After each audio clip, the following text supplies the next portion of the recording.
Good evening and welcome. Tonight we will be going over the history and geography of Bern in Switzerland. Bern is a canton, as they say, in Switzerland. This huge area here. We've gone over a couple of cantons. None of them have been nearly this big, so there's quite a bit of geography to talk about. We'll start south and head north, because here you can see the Bernese Alps, or Berner, I think it's called there. There are lots of beautiful mountain peaks here along the border, the most famous being Jungfrau right here. And this is where, when you think of Switzerland and you think of the yodeling and the long horns and the cows and cheese and all of that, that's here. Well, it's in lots of places in Switzerland, but you can find that here as well.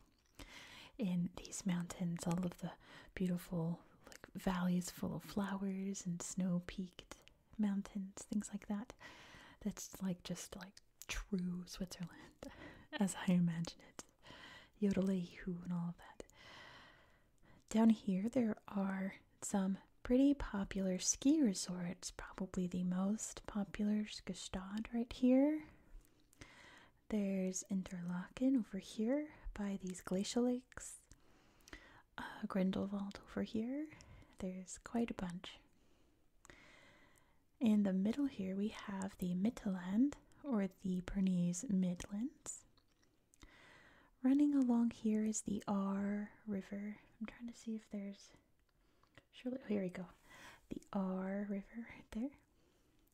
Heading up into Bern, obviously the capital of the canton, and Switzerland, but we'll talk about that in a second. The Bern Old Town sits on a peninsula within the river there.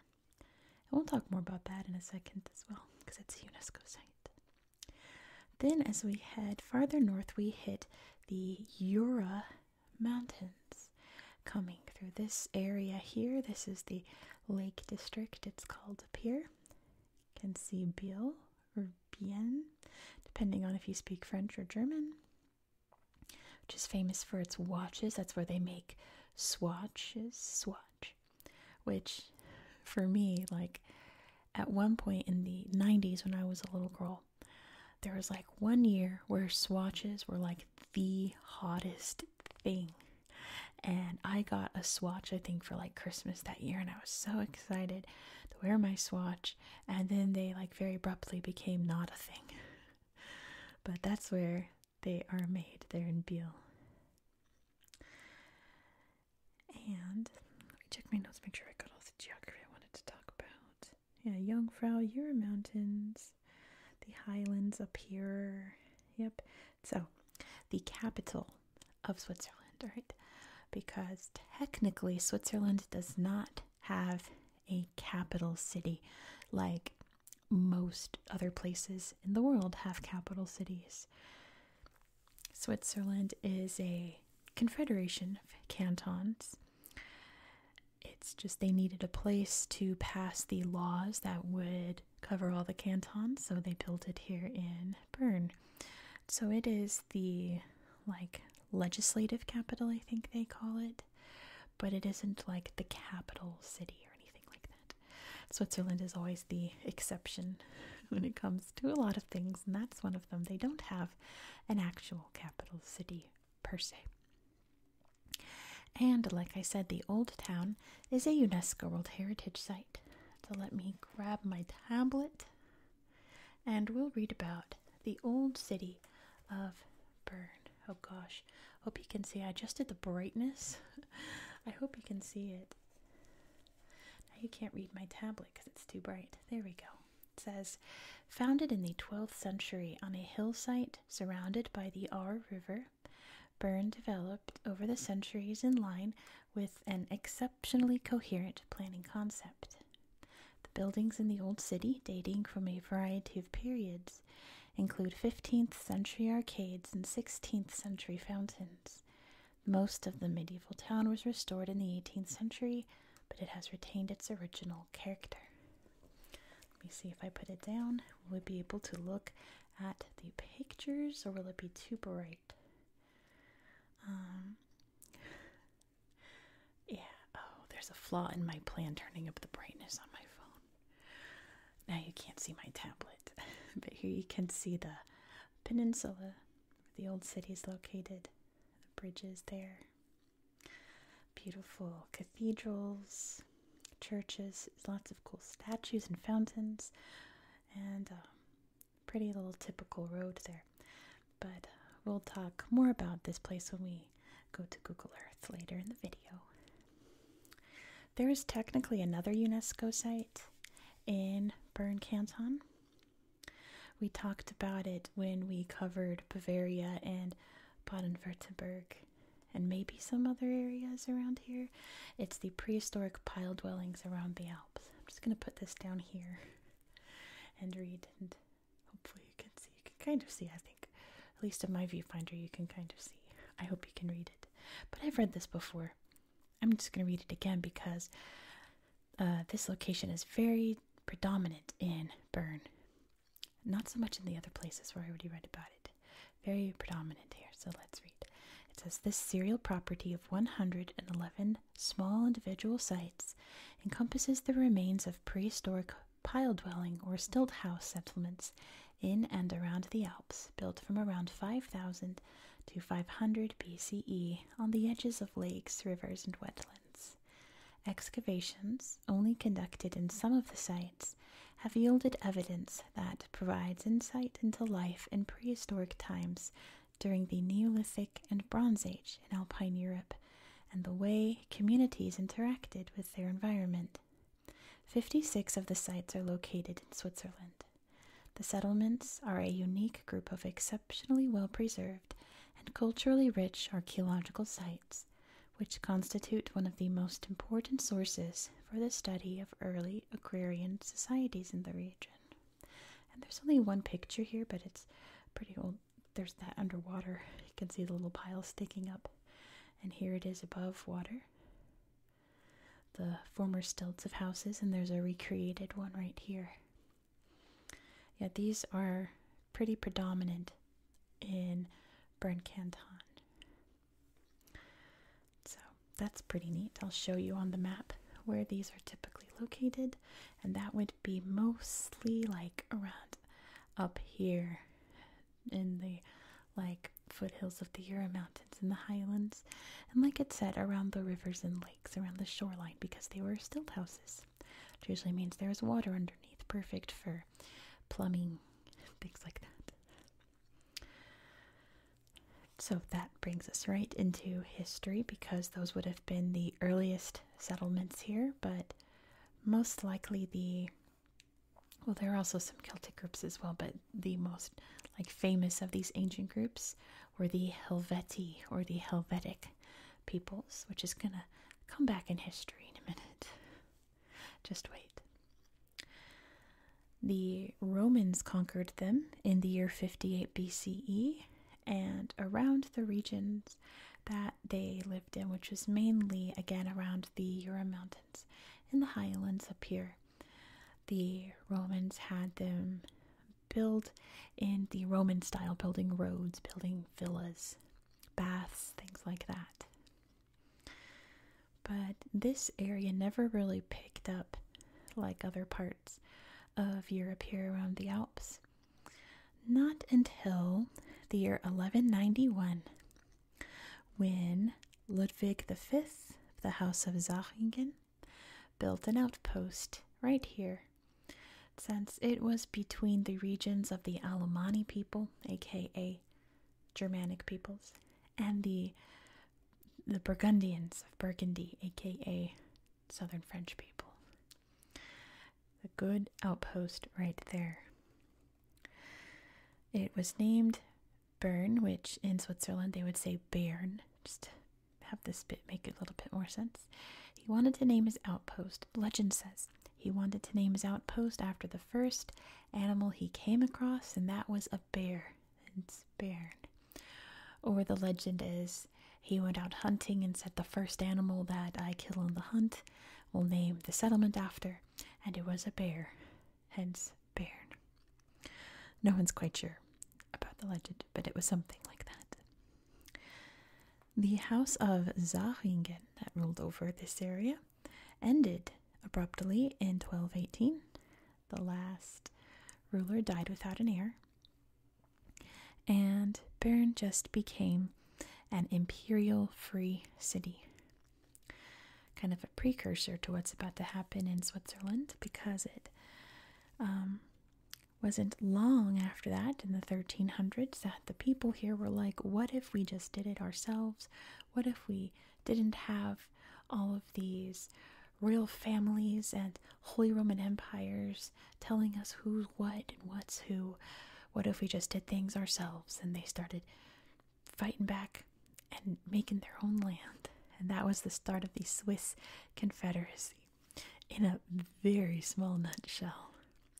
So Bern joined the Confederacy in 1353, and the Swiss peoples at this time were very different from Swiss people today, in that these people were very aggressive.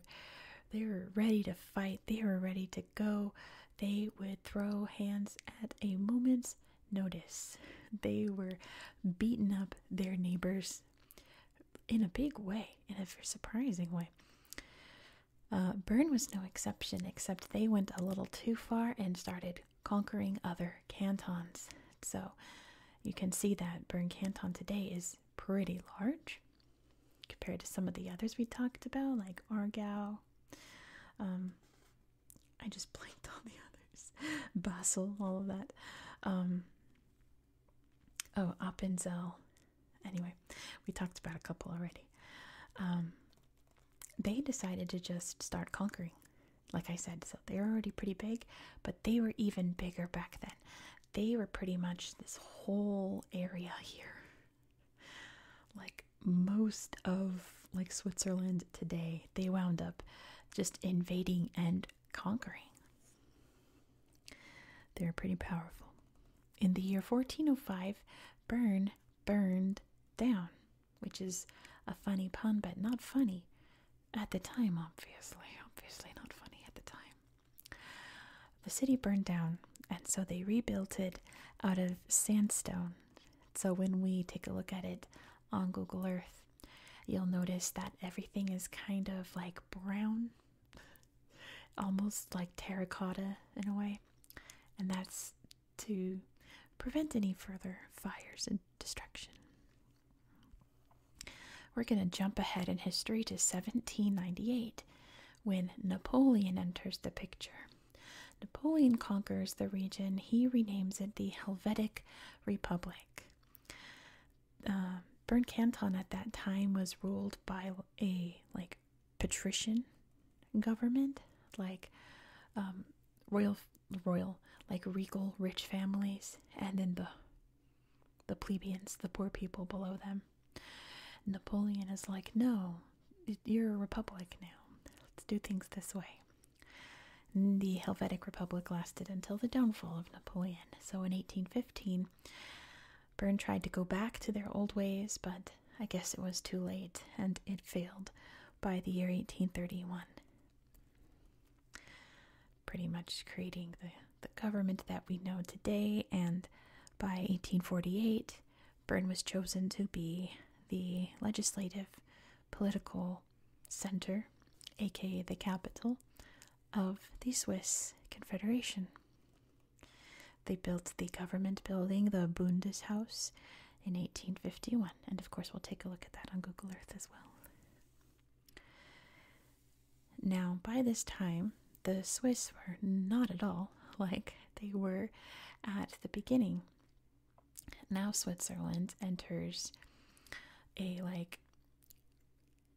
I want to say non-aggression. What's the word? They're neutral, right? They don't take sides. They are anyone. They are their own thing. They don't agree or disagree with any old politics. They just are. So, I like to point out how the only remnant of those times when it was kill or be killed, ultra violent. We have soldiers for hire. Is the Swiss Guard in the Vatican, because the Pope hired Swiss soldiers way back in the day and they just never like cancel that contract, so they're still there. But nowadays, not so much. So history at this point just kind of is not anymore because they don't get involved in anything. So highlights from that time on, the early 1900s, is when the ski resort industry really picks up down here and becomes a vacation hotspot for the rich and famous, especially here at Gstaad. Some guy you might have heard of, I don't know, it's kind of obscure, but this one scientist named Albert Einstein, again, don't know if you've heard of him. I'm kidding, everyone knows Albert Einstein. He lived in Bern in the very early 1900s, and it was here that he came up with the theory of relativity, or as most people know it as E equals mc squared, although it's far more complex than that. It's there's a lot to the theory of relativity. Part of it is that the universe is ever expanding, that gravity is relative depending on mass, things like that. It's all very complicated, but he came up with that in the old town of Bern, and we'll show you. I don't know who we are. I'll show you his little house in Bern on the tablet in a minute. Also, the FIFA World Cup final was played in Bern in 1954. And that's pretty much all the history that I have for you because, again, Switzerland just decided to not get involved with anything. So history just kind of comes to a screeching halt. But that's not a bad thing, isn't it? Kind of a good sign, to be honest, if there's nothing significant like that. That means no bad things have happened. So yeah, that's about it. I suppose I'll stop yapping. And we'll head over to the tablet. And because I have so much to show you on the tablet. Switzerland is so pretty. Let's take a look on Google Earth. Here we are in the canton of Bern. And let's zoom out so you can see exactly where we are in the world. So Switzerland is a landlocked country here in Western Europe. You can see Italy's right here. France, Germany, Austria's peeking in over here. And you can very clearly see the Alps here. Very easy to see from high above because they are very high, very snow-capped, very glacial. Let's go south to north again. I kind of liked that. So let's start off at the main event here. Put in 3D so you can see a better view of some of the mountains here. So there's Jungfrau, there's Monch, Eiger. Make sure I'm getting the names at least somewhat right. Gosh, hold on. It's hard to see the green against the white there. Gleschenhorn. Anyway, lots of big peaks, and these are pretty iconic because you have that triple peak there. But let's look at Jungfrau.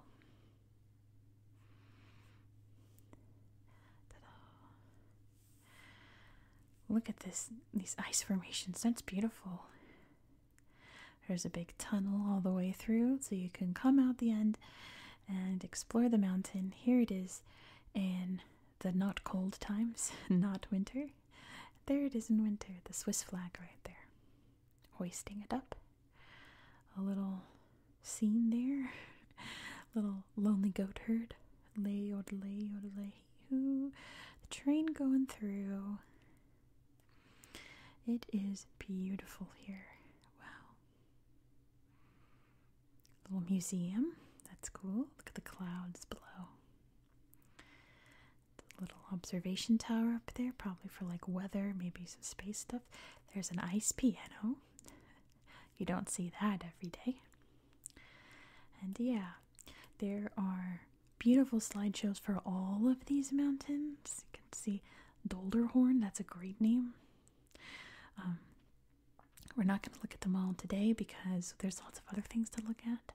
But as always, I highly encourage you to hop over to Google Earth whenever you're bored, whenever you have time to kill, and play around in these mountains. You can see Grindelwald down there. Beautiful glacial lakes. Because remember what I always say, if the water in the lake is the color of blue Gatorade, it's glacial water. Although this isn't a good example because the satellite took pictures on different days there. Or maybe it's just shadow, but you can see from above blue Gatorade. That's glacial water. Whereas over here at Lac Le Mans, a regular lake, glacial lake, you see the difference. Fed by just the purest water in the world, probably from glacial streams. Let's find a moraine. There's a moraine. Wow, it's a big moraine. Just these runoffs, basically like an ice river, a rock river, slowly flowing down, creating little rivers, which create little valleys, which create cute little towns eventually. Let's take a look at Interlaken between the lakes there.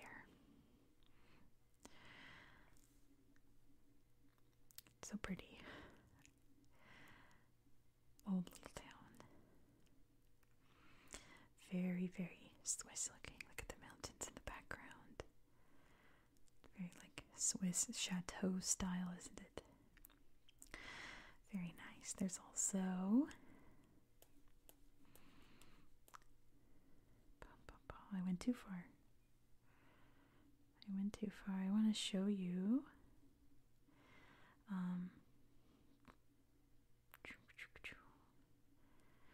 let me throw the borders back up. Are the borders still on? No, because I feel like I'm leaving the canton. Ta-da, there we go. Now I can find my way around. Because I want to show you that's Bern, so too far north. Gestalt. But I forgot where it was. Where did it go? Let's just type it in. Let's see how far off I was. Gestalt. Oh, I was too far away. Gestalt. Which, is also really pretty. See all the peaks there. Little alpine town. Do you see the Louis Vuitton store? Lots of high fashion here. Oh, and then I was like, what is that? That's a cool castle. I think there's better pictures of it. Like whoa, but that's actually just a resort hotel. It's not an actual castle. It was just built to kind of look like one. So you're like, wow, there's a cool big castle. The rivers are flowing with all of that clean mountain water, all that fresh snowfall. Perfect for skiing. Cute little resort town. But over here is what I want to show you. This hiking trail to the Fondue Cacolon cheese grotto. I was like, you have my attention. You have my attention. Fondue cheese grotto.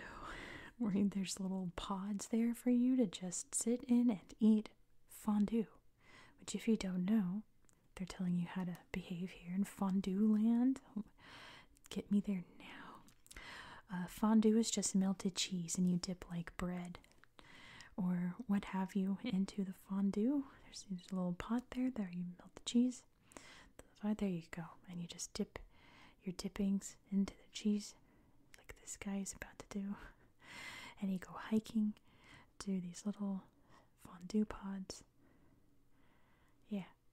I guess it's all covered up. It looks like a fondue pod. Oh my gosh, stop.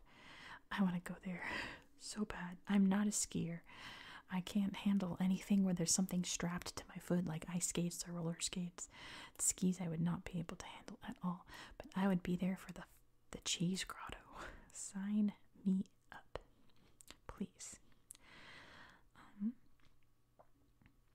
Let's throw the borders back up just in case. Because, excuse you, Bern Canton. There we go. because even though it's a big canton, it's still a tiny country. I don't want to get lost. There's like too much to show you here. I guess we'll just head to Bern. We'll keep it safe. Here's Bern. And you can clearly see from above this big peninsula here along the Aare River. And that's the old town, Altstadt von Bern. Let's take a look. Oops. Let's take a look. The Bern Old Town. So yeah, you can see this kind of sandy gray stone. That's because it is made out of sandstone. There's the Einstein house, which we'll take a look at later. There's lots of fun statues, like this one of a dude eating children. That wasn't like an exaggeration. It's actually a statue of a guy eating children, just wolfing them down. There's a bear. We'll look at that in a second. Yeah, let me show you all the places to see. So there's the old Munster. Beautiful cathedral there. Beautiful, beautiful. We have the Einstein house is over here. There it is. Preserved 1900s abode of Albert Einstein. This little house where he worked very hard there. There's a bunch of pictures of him. A bust. There's the photographs. Oh, baby bassinet there. That's sweet. And yeah, you can see how he lived while he was working on the theory of relativity. Lots of his stuff. And lots of his life in Bern there, it says. His pipe and matches. Spiral staircase, that's fun. Pretty neat. And just down the road here is probably the most famous site in the old town. And is this cool clock here, which the name of it just disappeared, so I can't tap on it yet. Come back. What if I put it back like this? There we go. Zeitklocke. So it's a time clock and an astrological clock. And when it chimes, at least I know at noon it does it, but it might be every hour. There's the inside of it. Little figurines come out dancing. And I think, if I recall, see, there's a little figurine of the guy hitting the bell. So he does that every hour. Cool statue. It's like, I wonder if there's pictures of the little guys that come out. Oh, he's getting chased by a bear. Yeah, it depicts the legendary bear hunt. There's the statue of the dude eating children again. So yeah, that is like the most famous site there. But there's lots of other cool stuff here. How about the Bundeshaus? This is where it all happens in Switzerland. There's the Bundesplatz, the plaza, and this is the Bundeshaus. There we go. The Parliament building, as we'd say in English. Cool fountains there, and nice paintings there. It reminds me of like a cathedral almost. Oh, that's neat. Illuminations on it. It feels very church-like. Or maybe even like an extremely fancy palace in a way, but I don't know. See, look, it's even got a cross up there. Feels like a cathedral to me when I look at it. Pretty neat. I love the 3D. There's the Kunstmuseum. Let's take a look at art real quick. Even though normally I don't look at art museums because I want to show you the history, but there's some good pieces here. I want to say that looks like Picasso, but he didn't really do mixed medium like that, so it's probably just some cubism inspired kind of things. There's Vincent. You can see some sunflowers. This looks like a dolly, doesn't it? Some surrealism. There's Claude Monet. You can very easily tell by the pastel colors and the brushwork. I think there's another. Yeah, that's got to be Dolly. That's gotta.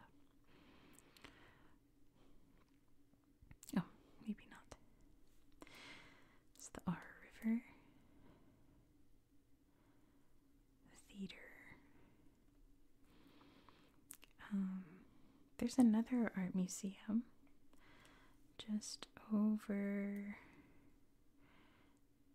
here for Paul Klee, which sadly the slideshow doesn't really show you a lot of the art. It mostly shows you the building because the building's really cool. But Paul Klee is a very important Swiss painter.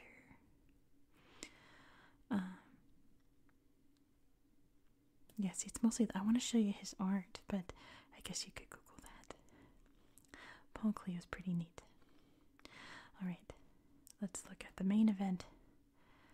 Dun, dun, dun, dun, dun, dun, dun. Why would you do that? Thank you. Bern Park. Bear Park. Yes. Bears. In this pit here, they put bears, sweet bears, to live in this area and be the symbol of Bern. Along the river there are bears. And that's wonderful. Bears are very sweet. There's a dancing bear up there. And there's the flag of the canton, which is of course a bear. Pretty buildings, my goodness. So yeah, you can come here and see some sweet bears frolicking in their enclosure area here. I think I was watching one video that said that they could venture out here as well, but I don't know, it doesn't really look like it unless there's a tunnel. But yeah, there are lots of other little sights to see. Oh, that's the Paul Klee Museum. And I wish it showed you more of his art, although that is a cool building. Here is Lake Beale, which, let's show you the watches. They make Omega watches, and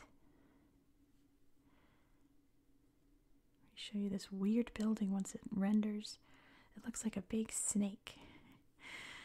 This is the Swatch store. So let me show you some swatches. There's a drive-through store. Here it is. Dragon Ball Z themed. That's fun. But yeah, you can buy swatches. So why were these so big in the 90s? The 90s was all about bright colors and media and things like that, I suppose. So swatches came in every color imaginable. You could get them themed around your favorite TV show or whatever, a movie, like here it's Dragon Ball Z, with anything on it. They made like everything in a swatch. I wish they would show you the actual watches and not this cool stuff. But they were super colorful. They came in literally every color, multicolor, and they were just fun little watches. And everyone had to have them in 1 year. It was like 93 or something. Cool building, right? Yeah, they were like let's look at Omega. The Apollo Lunar Module. That's right, I was looking at this, and they have a lot of space stuff, and I guess that's because they use Omega watches in space. They got some yummy food there, some cheese trees and stuff. Yeah, I think like NASA uses these watches or something because there's a lot of space-themed things here. Pretty interesting. All right. I do want to show you, just on a personal note, this probably means nothing to you, but it means to me. Here in Lake Beale, you can see this island, which is Ile Saint-Pierre or St. Peter Insel, which I guess used to be a peninsula. Looks like they made it into an island here, just dug it out. So, once upon a time, when I was in like 7th grade, so I'd have been 12 or 13, at the end of the year, I guess this happened a lot in school, where at the end of the year, our teachers would realize that they didn't finish their curriculum, so they would just divide all the parts we were supposed to learn in groups, and then we had to give a presentation to the class, so we could crash course like 3 months of history in a day. So in 7th grade, we were each given a person to research, and we had to do a 5-minute presentation to the class, and I was so excited because this is when I was really getting into history, and I was given Jean-Jacques Rousseau. And I was like, who in the world is Jean-Jacques Rousseau? And the more I researched him, the more I disliked this man and found him so dull and boring in the Hotel Jean-Jacques Rousseau. Hated it. But this man, I feel like since then, has just followed me around my whole life. And it's like whenever I forget about him, somehow Jean-Jacques Rousseau just pops up somewhere, like some ghost that's haunting me, being like, don't forget about me. And I'm like, no, go away. So, the history here was, see, here's Jean-Jacques Rousseau. I can't stand him. He wrote a book during the Enlightenment about how maybe all religions are good, and, you know, as long as you follow a religion, that's cool. It doesn't have to be the right religion. The right religion is the religion that works for you. And that got him in trouble with the law. And instead of being arrested and sent to jail, he opted to live in exile on this island until it became like a pilgrimage, and people would come to see him, like his fans visit him on the island, and then they kicked him out and sent him back, I think, to France or something. But I was, you know, researching this place, and I see Jean-Jacques Rousseau pop up, and I'm, leave me alone. Go away. This man has just plagued my life ever since that one assignment. Whenever I forget about him, he just appears somehow. So that's your fun fact about Lake Peel there. Pretty. This is in Lucerne, though. See, I told you that was going to happen. So I want to show you one more pretty natural site. But that always happens in places like this where the borders are just not defined. They're defined down here in the south with the Alps, but not so much anywhere else. So let's find a nice, cool nature place. I want to see, there was one down here. Somewhere over here. I guess we can just look at another mountain. Oh, here it is. Nature Park. Or something. That's so pretty. Glaciation creating these weird shapes in the mountains. Look at that. So distinct. Wow.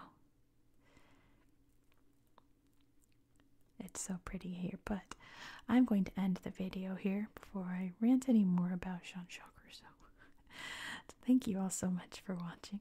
If you enjoyed this style of content, please consider subscribing. If you enjoyed this tablet portion, you should really subscribe, because tomorrow's video is going to be an all-tablet video, because we're going to the Bahamas, opposite of this. But they are very teeny tiny islands, so the map that I have of them, they're like dots, so there's no point in me showing you on the map. So we're just going, whoa, it's a dragon. We're just going to show you on the tablet. Why do I keep saying we? I've never done this before. Maybe I have subliminally.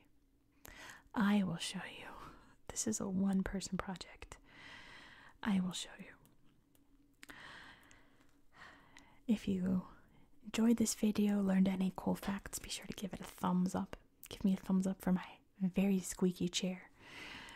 Let me know any thoughts down in the comments. I did gloss over a lot of history stuff, so if there's anything I missed out you feel like I should have included, especially if you're Swiss or from this area, drop it down below. I hope that you found this video to be relaxing and educational. And I hope that you have a good